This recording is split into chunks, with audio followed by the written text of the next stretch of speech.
முடிவு எப்படி பாக்குறீங்க? ஏன்னா எக்ஸிட் போல தாண்டி ஒரு பெரிய பிரம்மாண்ட வெற்றி என்ன வெளியில தெரியாம இது நடந்திருக்கான்ற ஒன்று. ஆனா திரு ஆர்கே அவர்கள் சொல்றது எஸ்ஐஆரை தவிர்த்துட்டு இந்த முடிவை நீங்க டீகோட் பண்ண முடியாதுன்ற ஒரு புள்ளி இருக்கு.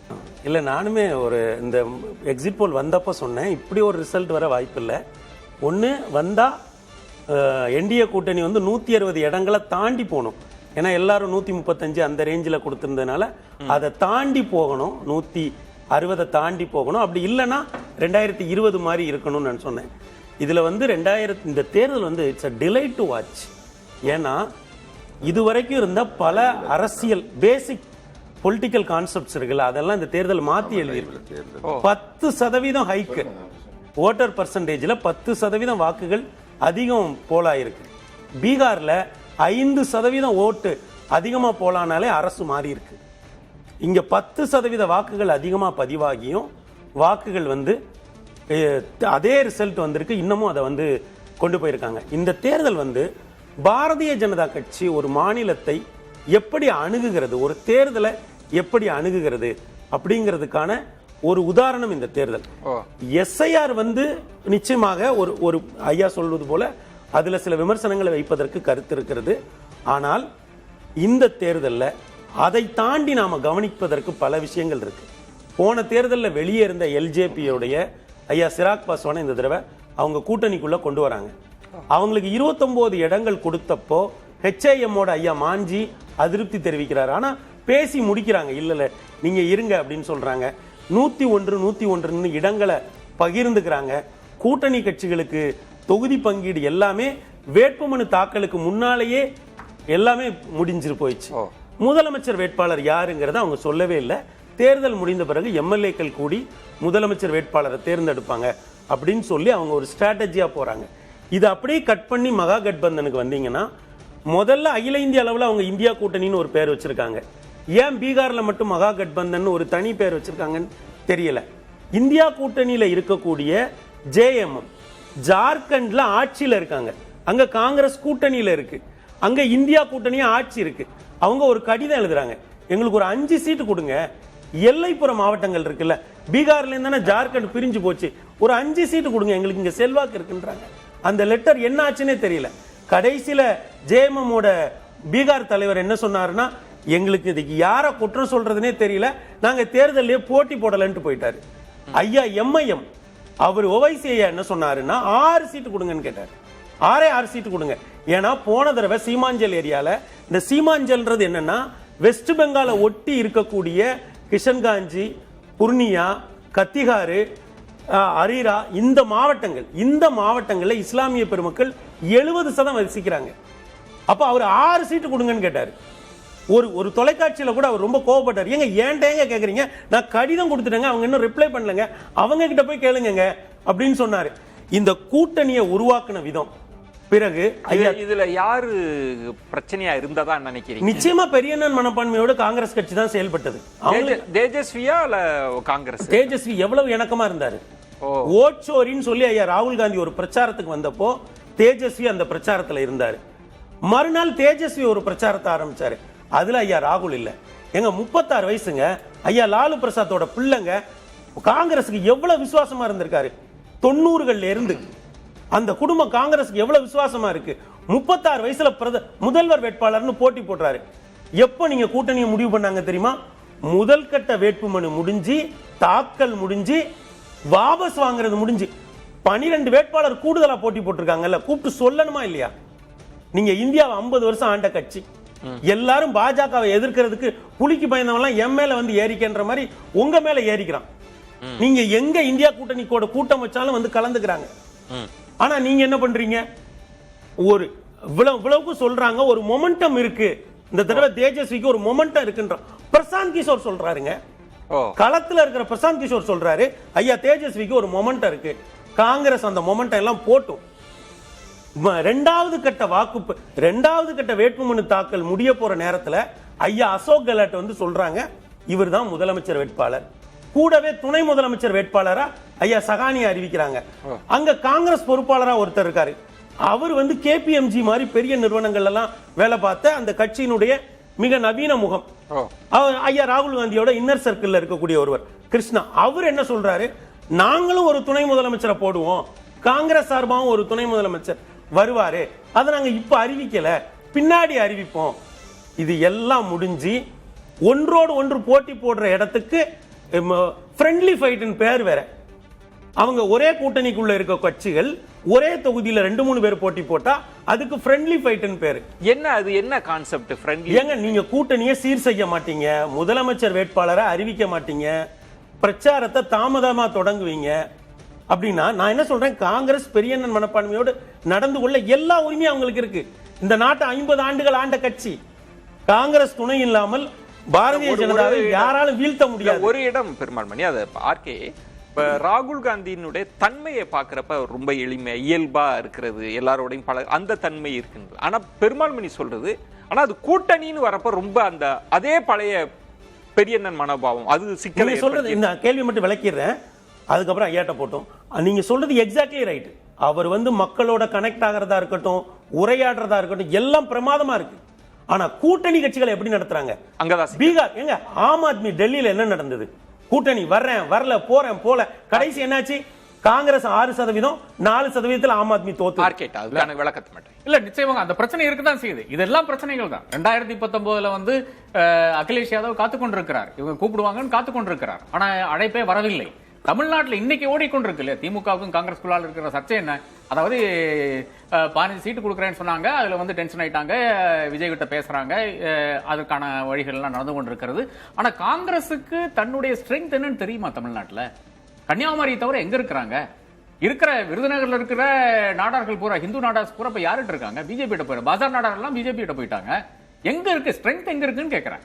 உங்களுடைய நீங்க சொல்றீங்க 25 சீட்டு எங்களுக்கு தேவைப்படுதுன்னு சொல்லும்போது உங்களுக்கு அதுக்கு நிகரான ஸ்ட்ரென்த் தமிழ்நாட்டில் இருக்கான்னு இருக்குது. ஆனா என்னை பொறுத்தவரை அது எல்லாமே செகண்டரிங்க, எல்லாமே செகண்டரி. என்னை பொறுத்தவரை இப்போ அந்த கேஷ் டிஸ்பர்ஸ்மெண்ட் மட்டும் நான் விளக்கிடுறேன். எப்போன்னு பாத்தீங்கன்னா 1.51 கோடி பெண்களுக்கு பீகார்ல அக்டோபர் 25ஆம் தேதி 10,000 ரூபாய் கொடுக்கறாங்க. எப்போ தேர்தல் அறிவிக்கிறதுக்கு ஒரு வாரம் முன்னாடி அறிவித்த ஸ்கீம் அப்ப கொடுக்கறாங்க. அதன் பிறகு செகண்ட் இன்ஸ்டால்மெண்ட் 10,000 ரூபாய் 10 லட்சம் பேருக்கு 31ஆம் தேதி அக்டோபர் கொடுக்கறாங்க.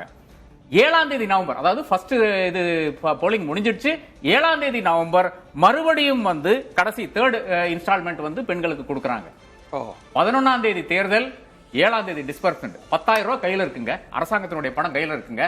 இங்க கஷ்டப்பட்டு அவங்க கவர்ல போட்டு பால்காரங்கிட்ட கொடுத்து, இவங்கிட்ட கொடுத்து, அவங்கிட்ட கொடுத்து, நைட்ல போயிட்டு லைட் ஆஃப் பண்ணிட்டு போயிட்டு செய்யற விஷயத்துக்கு அரசாங்கம் பேங்க் கொடுக்குது 10,000 ரூபாய் கொடுக்குது. 4 நாள் முன்னாடி தேர்தலுக்கு 4 நாள் முன்னாடி. இது எப்படி ஈடுகட்ட முடியும் கேக்குறேன் ஒரு ஆப்போசிஷனால. பாயிண்டா ஏன் ஆர்கே அவர்கள் தேர்தல் ஆணையம் அது பாரபட்சமா இருக்கின்ற இடத்தை பேசாம இதை பேசல? அப்ப அவர் சொல்றாரு எதிர்கட்சிகள்கிட்ட பிரச்சனை இருக்கு, அதெல்லாம் 10% தான். ஆனா நீங்க 10,000 கொண்டு போய் கொடுக்குறீங்கல்ல, அது ஏற்படுத்துற இம்பாக்ட் இருக்குல்ல, அது லெவல் பிளேயிங் ஃபீல்டே இல்லன்ற இடம் இருக்குல்ல, அதை நம்ம பேசாம இந்த ஸ்ட்ராட்டஜியை பேசுறது சரியா? ஒரு தேர்தலை நாம ஒரு வரிசையா தான் அணுக முடியும். முதல்ல அரசியல் கட்சிகள் அதை எப்படி அணுகுகிறது, இரண்டாவது நிர்வாகமா அதை எப்படி திரண்டிருக்கு. 3.5 கோடி ஓட்டு இருக்கு பெண்கள் ஓட்டு, அதுல 1.34 கோடி பேருக்கு தான் இவங்க 10,000 ரூபாய் கொடுத்திருக்காங்க. இந்த 10,000 ரூபாய் கொடுத்ததுக்குள்ள இஸ்லாமிய பெண்களுடைய வாக்குகள் யாருக்கு போகும், யாதவ பெண்களுடைய வாக்குகள் யாருக்கு போகும், அவங்க காலங்காலமா யாருக்கு வாக்களிச்சிட்டு இருக்காங்க. இதர இந்தியா மகா கட்பந்தனை சப்போர்ட் பண்ணக்கூடிய இபிசி என்று சொல்லப்படக்கூடிய பொருளாதார ரீதியாக ஒடுக்கப்பட்ட பிற்படுத்தப்பட்ட சமூகத்தை சார்ந்த பெண்களுடைய வாக்குகள் யாருக்கு போகும், இதெல்லாம் இவங்க காலங்காலமா வாக்களிக்கிறாங்க. இது போக அவங்க அங்க இருக்கிற 3.5 கோடி பெண்களுக்கும் கொடுத்துறல. நிச்சயமாக அதுல ஒரு விதிமுறை மீறல் இருக்கு, இதுவரை இல்லாத வகையில் அங்க நடந்திருக்கு. எஸ்ஐஆர்லயுமே 64 லட்சத்தை நீக்கினாங்க, திரும்ப 25 லட்சத்தை சேர்த்துக்கிட்டாங்க. 44 லட்சத்துக்கும் அவங்க கணக்கு சொல்லிட்டாங்க. 22 லட்சம் பேர் இறந்திருக்காங்க, மீதி 20 லட்சம் பேர் நிரந்தரமா குடிபெயர்ந்து போனாங்க. இன்னொன்னையும் சொல்லணும், இந்த 10% வாக்கு உயர்வுக்கு எஸ்ஐஆர் மேல இருந்த அச்சம் ஒரு காரணம். இவ்வளவு பேர் மைக்ரண்ட் லேபர்ஸ், ஏன்னா இந்த முறை வாக்களிக்கலன்னா நம்ம வாக்கு போயிருமோன்ற அச்சத்துல இதை எல்லா ஆங்கில ஊடகங்களுமே பதிவு பண்ணுது. பல பேர் போயிருக்காங்க. அப்ப என்னன்னா இது இப்படி பல தரப்புகள் இருக்கு. ஆனா பீகார் அதோட சோசியல் ஸ்ட்ரக்சர் என்ன, 15% அப்பர் காஸ்ட், 15% யாதவர்கள், 17% இஸ்லாமியர்கள், அதற்கு கீழே இபிசி என்று சொல்லப்படுகிற சமூகம். இது எல்லாமே ஒவ்வொரு தரப்பையும் இத்தனை வருஷமா சப்போர்ட் பண்ணிட்டு இருக்காங்க. நீங்க ஸ்ட்ராட்டஜிக்கலா எம்ஐஎம் நான் உள்ள கொண்டு வர மாட்டேன், ஜேஎம்எம் நான் உள்ள கொண்டு வர மாட்டேன். இவங்க எங்க போன தடவை வெளியே இருந்த எல்ஜேபி இவங்க உள்ள கொண்டு வராங்க. ஒரு பொலிட்டிக்கல் பார்ட்டி முதல்ல ரெடியானாதானே மற்ற விஷயங்களை நீங்க முன்னெடுக்க முடியும். நான் பதில் சுருக்கமாவே சொல்லிடுறேன். இந்த 10,000 ரூபாய் பணம் கொடுத்தது ஒரு மாபெரும் குற்றம் மாதிரி அவங்க பேசுறாங்க. எனக்கு சட்டத்துக்கு உட்பட்டு இந்திய அரசியல் சாசன அமைப்புப்படி ஆட்சி செய்யும் அரசாங்கம் தேதியை மாத்தி சொல்றாரு. 10ஆம் தேதி அக்டோபர் கொடுத்தாங்க, அது செப்டம்பர் மாதமே அறிவிக்கப்பட்டு டிஸ்பர்ஸ்மெண்டே நடந்திருக்கு. என்ன அதனால ஒரு வாரம் முன்னாடி கையில காசு கொடுத்துட்டாங்க. கடைசி இது எப்ப நடந்தது? ஆமா கடைசி 7th நவம்பர் தொடங்கிட்டாங்கல்ல, தொடங்கிட்டாங்கல்ல, அனௌன்ஸ்மென்ட் தொடங்கிட்டாங்க தலைவரே. சரியான கடைசி எப்ப கொடுத்தாங்க? என்னோட இது சொல்லுங்க. செப்டம்பர் மாதம் தொடங்கி அவங்க நடத்தி கொண்டிருக்கிறார்கள் திட்டத்தை. இதுல சட்டத்துக்கு புறம்பாக என்ன நடந்திருக்கிறது? அப்ப திமுக அரசாங்கம் இனிமே கொடுக்க மாட்டாங்களா? இல்ல தலைவரே, நீங்க அங்க இருந்து எங்க வரீங்க? இங்க வாங்க. நான் ஒரே ஒரு கேள்வி, நீங்க விளக்கம் சொன்னதுக்காக நான் கேக்குறேன் சார். இப்ப மகளிர் உரிமை தொகை திமுக கொடுக்கறாங்கல்ல, இப்ப தேர்தல் நெருக்கத்துல இன்னும் நாங்க ஒரு 50 லட்சம் பேருக்கு நாங்க கொடுக்கறோம்ன்றத பாஜக ஆதரிக்கல. அவங்க அனைத்து மகளிருக்கும்னு சொன்னாங்கல்ல, அந்த கேள்வி உங்களுக்கு வராதா? சொன்னாங்கல்ல 2009 அனைத்து மகளிருக்கும் ஃப்ரீ டிவி ஸ்கீம், கலைஞருடைய ஃப்ரீ டிவி ஸ்கீம் அது ஸ்டாப் பண்ணாங்க. தேர்தல் ஆணையம் ஸ்டாப் பண்ணுச்சு. ஏன் அதை ஸ்டாப் பண்ணாங்க? ஒரு நிமிஷம்.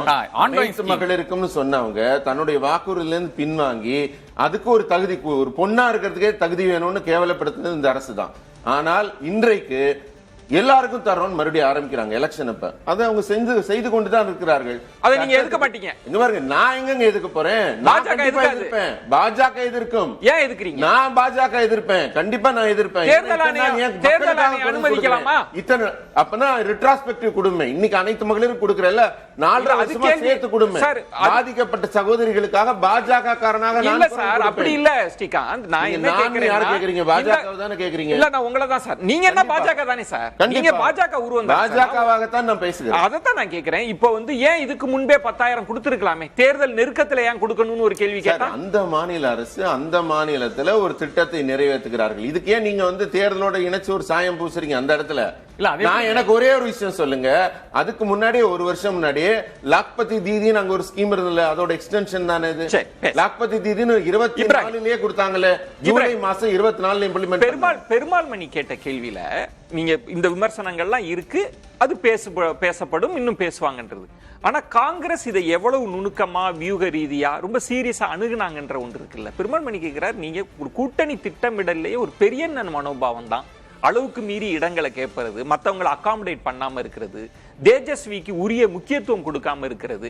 இன்றே ராகுல் எங்க இருக்காருன்ற ஒரு கேள்வியை கூட போன அமர்வுலயே கேட்டாங்க. இவ்வளவு விஷயம் விமர்சனம் இருக்கே. அதாவது இங்க பாருங்க, அவருடைய கருத்தை நான் மனதார ஏற்றுக்கொள்கிறேன். ஆனா அந்த கருத்துல சில விஷயங்களை மாற்றணும். என்னன்னா, ராகுல் காந்தி வாக்கு அதிகார யாத்திரான்னு நடத்தினாங்க. உங்களுக்கு தெரியும் எந்த அளவு இணைப்போடு இருந்தாங்க, எந்த அளவுக்கு ராகுல் காந்தி தலைவர் அவருடைய மாநிலத்துல சுற்றுப்பயணம் மேற்கொண்டாங்கன்னு. இன்னும் சொல்ல போனா பிஜேபி சுற்றுப்பயணத்தை தாண்டி ராகுல் காந்தி அவர்களுடைய சுற்றுப்பயணம் தான் அதிகமா இருந்தது பீகார்ல. சரியா? இதே நேரத்தில் தேஜஸ்வி யாதவ முதலமைச்சர் வேட்பாளராக அறிவிக்கக்கூடிய சிக்கல் என்னன்னு கேட்டீங்கன்னா, முன்னாடி பேசிட்டு இருக்கும் போது கூட முதல் சுற்றுல நமது சேதுராமன் சகோதரர் சொல்லிட்டு இருந்தார். என்னன்னா, யாதவர்களுக்கு நான் யாதவ் ஓட்ஸை கலெக்ட் பண்ற ஒர்க்கை பிஜேபி ஒர்க் பண்ணாங்கன்றத காங்கிரஸ் நன்கு அறிந்திருந்தது. அதன் காரணமாக தான் கொஞ்சம் டிலே இருந்துச்சு. யாரை நம்ம போடணும், இந்த இடத்துல இவங்க இது மாதிரியான சதிவேலைகளை செய்வார்கள். இது நீங்க யுக்தின்னு அழகான வார்த்தைகளை கூட சொல்லிக்கீங்க. அதை பத்தி அந்த இடம்ல பிரசாந்த் கிஷோர் சொல்றது, பெருமாள் மணி சொல்றாருல, தேஜஸ்விக்கு ஒரு மொமெண்டம் கிரியேட் ஆகுது. எக்ஸாக்ட்லி. அந்த கைத்த பிடிக்க காங்கிரஸ் பாருங்க சார், நீங்க ஒரு விஷயத்தை புரிஞ்சுங்க. மொமெண்டம், இந்த வாக்கு, இந்த இடம், இந்த நெரேட்டிவ், இந்த விஷயத்தெல்லாம் கடைசியா ஒரே ஒரு ஒற்றை புள்ளியில தான் வைக்கணும். வாக்குன்ற இடத்துல தான், அந்த வாக்களிக்கிற இடம் தான் முடிவு பண்ணீங்க. ஒரு மிகப்பெரிய அலை வீசுது. சரியா? இன்னைக்கு பிஜேபியுடைய அலை வீசுதுன்னே வச்சுக்குவோமே. சரி, நாங்க காங்கிரஸ் கட்சி அந்த இடத்துல இவிஎம்ஐயோ வாக்கு திருட்டுகளையோ இல்ல வாக்காளர்களை புலம்பெயர்ந்த வாக்காளர்களுக்கு ட்ரெயின் டிக்கெட் போட்டு இங்க கொண்டு வந்ததையோ இல்ல, அப்படி இல்லைன்னா இன்னும் சொல்ல போனா ஒவ்வொரு ஓட்டுக்கு 15,000, 20,000, 25,000 அப்படின்னு சொல்லி ஒவ்வொரு வாக்காளர்களுக்கும் பெண் வாக்காளர்களுக்கு 1951க்கு பின்பாக சரியாக சொல்ல போனால் இந்த முறைதான் 67% வாக்கு அதிகமா இருக்கு. இந்த நெரேட்டிவ் எப்படி இருக்குன்னா, அந்த 10% எங்க இருந்து வந்துச்சு சார்? இந்த 10% எங்க இருந்து வந்துச்சுன்னா, மகிழா ரோஜ்கார் ஆவாஸ்னால 10,000 ரூபாய் போட்டாங்கல்ல, அந்த 10% தான் இங்க வந்திருக்கு. இல்ல இல்ல இப்ப இதுல அப்படி இல்ல. இல்ல வெறும் 4 லட்சம் பெண்கள் தான் அதிகமா வாக்களிச்சிருக்காங்க. நல்ல இல்ல தரவா சொல்லிடுறேன் தலைவரே. வெறும் 4 லட்சம் பெண்கள் தான் ஆண்களை விட அதிகமா வாக்களிச்சிருக்காங்க. 4 லட்சம் பெண்கள்னா ஒரு தொகுதிக்கு ஆண்களை விட 2000 பெண்கள் தான் அதிகமா வாக்களிச்சிருக்காங்க. அது பெரிய இம்பாக்ட் இல்லன்னு இல்ல அந்த அளவுக்கு இல்ல. ரிசல்ட் இருக்கு இல்லன்னு சொல்லிட முடியாது. வரும் சரிங்க. அததான் அதாவது நீங்க சொல்றது வாக்களி இல்ல. அப்புறம் கடந்த 4 தேர்தல்கள் இல்ல சகோதரர், ஆண்களை விட பெண்கள் வாக்கு தான் அதிகமா இருக்கு. அதையும் சேர்த்துங்க தோழர். பீகார் தன்மை அப்படிதான் இல்ல பீகார் தன்மையை எப்படி சரியாக கையாள வேண்டும் என்றால், முன்னாடியே நாங்க எங்களுடைய திட்டம் இருந்துச்சு, ஒருவருக்கு ஒருத்தவர் வீட்டுக்கு வேலை வாய்ப்பு வழங்குறோம்னு சொன்னோம். இதெல்லாம் மீறி 10,000 ரூபாய் ஒரு பெரிய ரோல் பிளே பண்ணிருக்குன்றதை ஏன் எடுத்து இந்த மையப்புள்ளியை விட்டு போறீங்க? அதுதான் நாங்க கேட்கக்கூடிய. நீங்க சொல்றது இதெல்லாம் இருக்கு, மக்கள் நம்பல, அவங்க சொல்றதை நம்பல. இல்ல இருங்க, நான் பேசும்போது நீங்க பேசும்போது நான் குறுக்கிடவே இல்லை. அதாவது என்னன்னா, ராகுல் காந்தி தலைவர் எடுத்து வைத்த பிரச்சாரம் எல்லாமே சரியா இருந்துச்சு, கரெக்டா இருக்கு. எக்ஸாக்ட்லி. அதனாலதாங்க கொஞ்சம் லேட் ஆச்சு. கூட்டணியா இல்ல கூட்டணி அரவணைத்த வார்த்தைன்றது எப்படி இருக்கணும் அப்படின்னு கேட்டீங்கன்னா, நீங்க ஒரு விஷயத்தை புரிஞ்சுங்க சார். வெறுப்பு பிரச்சாரம்னு ஒண்ணு அவங்க கன்சாலிடேட் பண்ணாங்கன்னா, பக்கத்து மாநிலத்துல லாட்டரி விற்கிறாங்கன்றதுக்காக அதுல அதிக வருமானம் வரும்போது இங்க லாட்டரி கடை திறப்பதற்கு நீங்களும் நானும் ஒற்றுக்கொள்வோமா? அதை யுக்தியா வச்சோம்னா ஒற்றுக்கொள்வோமா? ஒற்றுக்கொள்ள மாட்டோம்ல. காங்கிரஸ்க்கு அப்படி எப்பொழுதுமே ஒரு சித்தாந்தம் இருக்குன்ற அந்த மைண்ட் செட்டை தான் அவங்க ஒர்க் பண்றாங்க. என்னன்னா, இவங்க நான் யாதவோடைய ஓட் கலெக்டர் எடுப்பாங்க, இவங்க நான் முஸ்லீம் ஓட்டை கலெக்ஷன் பண்ணுவாங்க, இதெல்லாம் மையப்புள்ளியாக மாறும். இந்த சிவான்சல் தொகுதியில 24 அசம்பிளி சீட்ஸ் இருக்கு சார். 24 அசம்பிளி சீட்ஸ்ல இவங்க எவ்வளவு பெரிய பெரும்பான்மையான இடத்தை பிடிச்சிட்டாங்க. நீங்க இந்த இடத்துல தான் நீங்க கவனிக்கணும். இந்த 61 இடங்களை இப்ப ஆர்கே அவர்கள் சொன்னதுல 61 இடமே நீங்க ரொம்ப அதிகமான இடத்தை வாங்கிட்டீங்க. இல்ல, நீங்க 61 இடம் கேட்க கூடாதுன்ற அளவுக்கு, அதாவது காஷ்மீர்ல இருந்து குமரி கண்ட வரைக்கும் இருக்கக்கூடிய கட்சி காங்கிரஸ் கட்சி. அதுல மாற்று கருத்து இருக்கா? இல்ல, அதுல யாரும் மாற்று 61க்கு தகுதியானவர்களா இல்ல அப்படி கூட வச்சுக்கோங்க, தகுதியானவர்களா கூட வச்சுக்கோங்க. நான் அந்த வார்த்தையை இல்ல, நீங்க பயன்படுத்தல, நான் பயன்படுத்துறேன். என்னன்னா, தகுதியானவர்கள் கூட வச்சுக்கோங்க, கேட்கறதுல தப்பு இல்ல. எல்லா கட்சி தொண்டர்களுக்கும் ஒரு தகுதி தேவைப்படும்ல. 60 பேர் தான் எங்களுடைய வர்க்கர்ஸை பூஸ்ட் பண்ணதுன்னு நினைங்க. ஒரு பாயிண்ட். ரெண்டாவது, அதுல ஒரே ஒரு பாயிண்ட், நீங்க பிஜேபியை எதிர்க்கிறீங்க, நிதிஷ் வரக்கூடாதுன்னு நினைக்கிறப்ப ஒவ்வொரு இடங்களும் ரொம்ப முக்கியமானது. என்ன பேசுறாங்கன்னா, ஒவ்வொரு இடங்களும் நம்ம வெற்றி பெறணும், கூட்டணி கட்சிகளை கூட வெற்றி பெற வைக்கணும்ன்றப்ப கட்சியை வளர்க்கணும்ன்ற தன்மைன்றது வேறு. அது நீங்க கட்டமைக்க வளர்க்கணும். நாங்க இருக்கிற தலைவர்களுக்கு எல்லாம் நாங்க வாய்ப்பளிப்போன்றது இங்க பிளே பண்ண முடியாது இல்ல. நீங்க இப்போ ஒரு ரோலை மறந்துட்டீங்க. கட்சியில் இருக்கக்கூடிய ஆர்கனைசேஷன் செக்ரட்டரி வர்க்கர்ஸே பிகாஸ் ஆஃப் எலக்ட்ரல் பாலிடிக்ஸ் தான். நீங்க ஒருத்தவங்களை தேர்தலில் நடக்க போறதுக்கான வழிவகைக்காக தான் எல்லாருமே கட்சியில் இருக்கிறாங்க. இங்க இருக்க கட்சி சக கட்சியினர் யோசிச்சீங்கன்னா அங்கதான் இருப்பாங்க. ஆனா ஒரே ஒரு மையப்புள்ளியை விட்டு நகரும். நீங்க 60 சீட்டு ராகுல் காந்தி தலைவர் எடுத்து வைத்தது சரியா? இந்த கால்குலேஷனுக்கு நடுவுல ஒரு விஷயம் டயாஸ் ஆயிடுச்சு சார், பயாஸா போகுது. என்னன்னா, ஒரு எலெக்ஷன் கமிஷன் இவ்வளவு இப்ப கூட பேசும்போது சொன்னாரு, ஒரு பூத்துல கூட நடைபெற மோத்திஹாரி. நீங்க சொல்வது எலெக்ஷன் கமிஷனோட பாரபட்சம், அந்த எலெக்ஷன் கமிஷனுடைய பாரபட்சம் இல்ல. இந்த வெற்றி நிதிஷ்குமாருக்கானதா, இந்திய நாட்டு பிரதமருக்கானதா, இல்ல ஞானேஷ்குமாருக்கானதா? இதான் அஜெண்டா. முடிஞ்சு போச்சு. Nothing about it. அந்த போட்டியிலேயே அவங்க இல்ல, காங்கிரஸ் கட்சி பேரே இல்ல, அவங்க உழைப்பு இல்ல, அவங்க செயல்பாடு. நீங்க தான் ஞானேஷ்குமார் ஃபிட்டிங் பண்ணிட்டீங்களே. அடிஷனல் क्वेश्चन சொல்றேன் பாப்பா படம் இல்ல தோழர். நீங்க ஒரு பாயிண்ட் மட்டும் தான் உங்களுக்கே வரேன். நான் வரேன். பெருமாள் பண்ணி கிளம்புன வேற நான் நெக்ஸ்ட் இறுதி கருத்து சொல்லி ஒரே ஒரு பாயிண்ட் மட்டும் சொல்ல தோழர். நீங்க சொல்லுங்க. ஸ்ரீகாந்த் கிளம்பறாரு, அவர் சொல்லிட்டு கிளம்பு. 3 லட்சம் வாக்காளர்கள் இன்றைக்கும் நம்ம பேசிட்டு இருக்க நேரத்துல எஸ்ஐஆர்ல வாக்களித்து என்னுடைய ஓட்டை டெலீட் பண்ணிட்டீங்கன்னு இன்னைக்கும் அந்த குரல் இருக்குது. இது எங்களுக்கு வாக்களிப்பதற்கு வெற்றி வாய்ப்பை தந்திருக்கும். தேர்தல் ஆணையத்துக்கு கொடுக்காம மேடை போட்டு இப்படி பேப்பர் காட்டிட்டே இருக்காங்க. கட்சி தலைமையில இருந்து தொண்டர் வரைக்கும் இதான் பண்றாங்க. ஒற்றை கம்ப்ளைண்ட் வரலன்னு அங்க தேர்தல் ஆணையம் தெளிவாக சுப்ரீம் கோர்ட்ல கொடுக்குறாங்க. அந்த மாதிரி எல்லாம் நடக்க வாய்ப்பே இல்லை. அதனால இந்த நாடகங்களை நிறுத்தினாதான் அவங்க கொஞ்சமாச்சும் இந்த 5 சீட்டு தாங்க பாவமா இருக்கு அவங்களுக்கு. 5 சீட்ல தான் 7 பாத்தீங்களா, அது வரணும்னு தான் சொன்னேன். அதனால கேளுங்கிறதுனால சொல்றேன். எதுக்காகனா, இன்றைக்கு ஒரு மாநில கட்சியை விட மிக மிக மோசமாக அவர்கள் நிறுத்தப்பட்டிருக்கிறார்கள். எதற்காக? நீக்கப்பட்டவங்களே 65 லட்சம் 89 லட்சம் sir we have sir complaints இருக்கு சார் நீக்கப்பட்டவங்களே 65 சார் எங்களுடைய BLO 2 கொடுத்திருக்க ஆவணம் இருக்கு சார் ஆவணத்தை வச்சு கோர்ட்ல போட சொல்லுங்க. அதனால நான் இதுக்கு அதெல்லாம் போட்டாச்சு பதில் அளிக்க நீங்க இல்லையா இன்றைக்கு கம்ப்ளைண்ட் கொடுக்கலங்கிறது உண்மை சொல்லிருக்காங்க. இன்றைக்கு மக்கள் தெளிவாக வாக்களித்திருக்கிறார்கள். இந்த மாதிரி பொய் பொன சுருட்டு பித்தலாட்டம் இந்த மாதிரி இதுக்கெல்லாம் இல்லை அப்படின்னு சொல்லி நேர்மையான வாக்கு அத்தனை மக்களும் நேர்முகமாக வாக்களித்திருக்கிறார்கள். நாங்களும் எங்க கூட்டணியும் இன்றைக்கு மக்கள் பீப்புள்ஸ் மேண்டேட்ல ஜெயிச்சு தாக்கத்தை தமிழ்நாட்டிலையும் மிக விரைவில் காட்ட இருக்கிறோம். விமன் ஓட்டர்ஸ்ல ஒரு தவறான கருத்து இங்க போடப்பட்டது. மென் ஓட்டர்ஸ் வந்து 62.8, விமன் ஓட்டர்ஸ் வந்து 71.6. சோ ஏறத்தாழ 8.8% ஜாஸ்தியா இருக்காங்க. விமன் ஓட்டர்ஸ் வந்து டைம்ஸ் நவனுடைய நம்பர்ஸ் இது. அதனால கரெக்ட்டா தான் இருக்கு. தேர்தல் ஆணையம் கொடுத்திருக்காங்க. தேர்தல் ஆணையத்தினுடைய சோர்ஸ் CCI அவங்களே போட்டுருக்காங்க. ஓகே, அப்போ அந்த 8.8% வந்து அதிகமா இருக்காங்க. இந்த 10000 ரோல் ப்ளே பண்ணிருக்காங்க. இந்த எலெக்ஷனுக்கு வந்து ஜாஸ்தியா இருக்காங்க. அப்ப 10,000ன்றது 10,000 6% போன தேர்தலுக்கு 6% தான் வந்திருக்காங்க வெளியே ஜாஸ்தி மோர் தென் அந்த 8.8% 10,000ன்றது ஒரு பெரிய ஃபேக்டரா இல்லையா? அதுதானே ஆர்கேவும் இப்ராஹிம் சொல்றது. என்ன சொல்றேன் 10,000ங்கிறது ஒரு விஷயம் இல்ல. அவங்க வந்து அங்க மது விற்கல. 10,000 ரூபாயோட மது விற்பனை இல்லாத மாநிலங்கிறதும் சேர்ந்தது ஒரு கூடுதல் பலமா நிதிஷ்குமார் கூட்டணிக்கு அமைஞ்சது. நான் திரும்பவும் சொல்றேன் இந்த 8.8%ங்கிறது ஒவ்வொரு தொகுதியிலையும் 2000 பெண்கள் அதிகமா வாக்களிச்சிருக்காங்க சார். வாக்கு வித்தியாசம் எங்க போகுதுன்னு பாருங்க. நான் என்ன சொல்றேன், நீங்க வந்து எஸ்ஐஆரை நீங்க தீவிரமா வந்து ஒரு பிரச்சனையா எடுத்துட்டு போனீங்க. தேஜஸ்வி என்ன சொல்றாரு, வேலை வாய்ப்பின்மை தான் பெரிய பிரச்சனை அப்படின்னு சொல்றாரு. நான் தோழர்கிட்ட கேட்கிறேன், காங்கிரஸ் கட்சி வேலை வாய்ப்பின்மை பற்றி ஏதாவது பேசா? பேசவே இல்லை. அவங்க திரும்ப திரும்ப பீகார்ல தேர்தல் நடக்கும்போது ஹரியானா ஓட்சோரி பத்தி பேசுறாங்க. இல்ல பீகார்ல தேர்தல் நடக்கும் தேர்தல் வாக்குறுதியா கர்நாடகா ஓட்சோரி மறந்துட்டாரு சார். நான் என்ன சொல்றேன்னா, நீங்க ஒரு பெரிய கட்சி சார். நீங்க எதை பிரச்சாரமா முன்னெடுத்தீங்க? இல்ல ஒன்று இல்ல நான் ஒண்ணு கேக்குறேன். உங்ககிட்ட தான் நான் ஒண்ணே கேக்குறேன். ராகுல் காந்தி பேசுறப்ப இளைஞர்கள் எல்லாம் பார்த்து உங்களுக்கு வேலை இல்லாத விஷயம் எல்லாம் இருக்கு, இங்க வேலை இல்ல, இதெல்லாம் கொண்டு வரணும்னு பேசவே இல்லன்றீங்களா? இல்ல அத பிரம்மாண்டமா பொசிஷனிங் சார் எதை அவங்க பெருசா நான் என்ன கேக்குறேன்னா சார், நீங்க ஊடகத்தை தொடர்ந்து கவனிக்கிற ஒருத்தர், காங்கிரஸ் ஓட்சோரி பத்தி அதிகமா பேசுனாங்களா, பீகாரினுடைய வேற சில பிரச்சனைகள் பத்தி அதிகமா பேசுனாங்களான்னா அவங்க ஓட்சோரியிலேயே நின்னாங்க. அவங்களுக்கு என்ன காரணம்னே தெரியல. பெரிய பெரிய பேரணி நடத்துனாங்க. இதெல்லாம் நான் இல்லன்னு சொல்லல.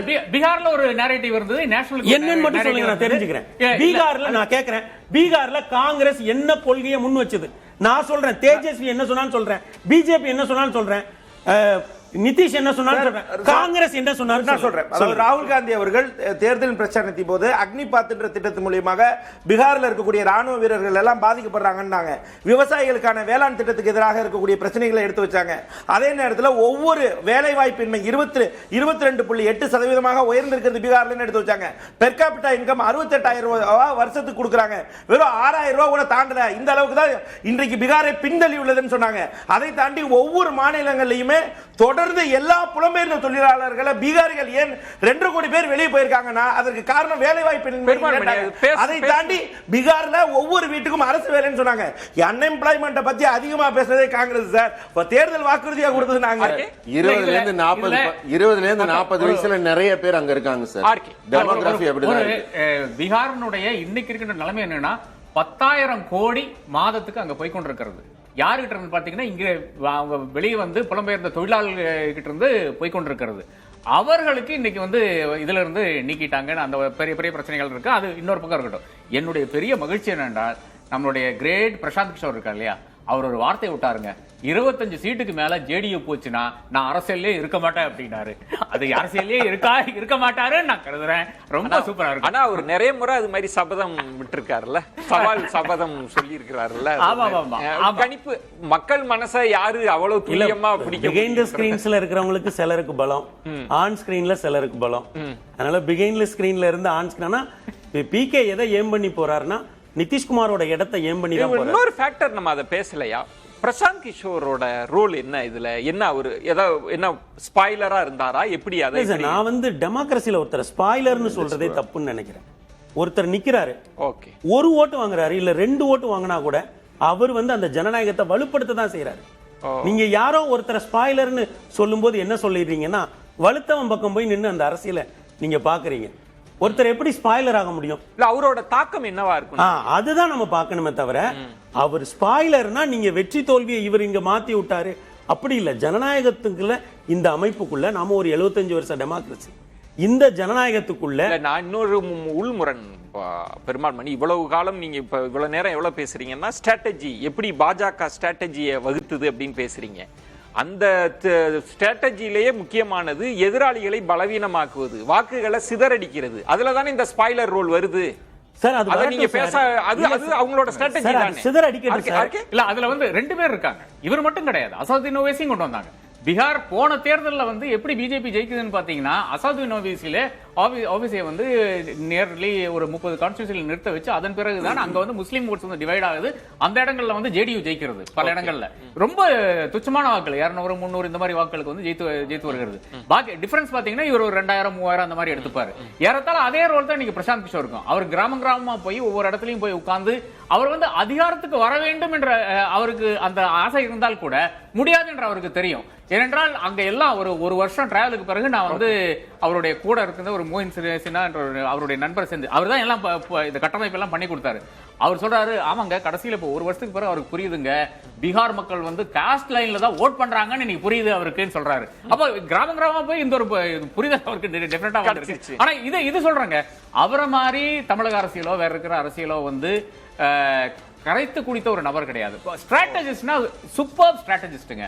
அந்த சூப்பர் ஸ்ட்ராட்டஜிஸ்ட் வந்து அரசியல்வாதியாக மாறும்போது அது ஏனோ எடுபட மாட்டேங்குது என்றதான் உண்மை நிலையா இருக்கிறது. சிலது பெருமாள் மணி சொன்ன மாதிரி சிலருக்கு பலம் வந்து திரைக்கு பின்னால் இருப்பது, சிலருக்கு பலம் திரைக்கு முன்னால் இருப்பது. பெருமாள் மணி இல்ல, இதுல என்னன்னா ஐயா பிகே வந்து ஒரு உயர் வகுப்பை சார்ந்தவர். இப்ப நீங்க நிச்சயமா இப்ப இன்றைக்கு 4% வாக்குகளுக்கு தான் அவர் எடுத்திருக்காரு. இன்னமும் இது போக போக நமக்கு ரொம்ப தெளிவா தெரியும். அவர் பிரிப்பதாக இருந்தா கூட உயர் வகுப்போட வாக்குகளை தான் அவர் முதல்ல பிரிக்கிறதுக்கு வாய்ப்பு இருக்கு. அப்புறம் இந்த பஸ்மாந்தா முஸ்லிம்ஸ்னு இஸ்லாமியர்கள்ல ஒரு பிரிவு இருக்காங்க. அவங்க அங்க இருக்கிற இஸ்லாமியர்கள்ல 73% அவங்க தான். அவங்க இன்னும் பெரிய அளவில் அரசியல் மயப்படுத்தப்படல, பெரிய அளவில் அரசியல் அதிகாரத்துக்குள்ள வராத ஒரு பிரிவு. இவர் என்னன்னா 40 கேண்டிடேட்ஸ் இஸ்லாமிய கேண்டிடேட்ஸை போட்டாரு. அதனால ஒரு அச்சம் இருந்தது, இஸ்லாமிய வாக்குகள் பிரிஞ்சு போயிருமோ அப்படின்னு சொல்லி ஒரு அச்சம் இருந்தது. அப்போ நான் என்ன கேட்கிறேன், இந்த அளவுக்கு அவங்க வந்து நீங்க சொல்ற மாதிரி ஸ்ட்ராட்டஜி பண்ணா, ஐயா ஓவைசி எழுதினார்ல கடிதம், அதுக்கு ஏன் பதில் போடாம போனீங்க? அவர் 6 இடம் தானே கேட்டாரு. நம்ம பேசலாம்.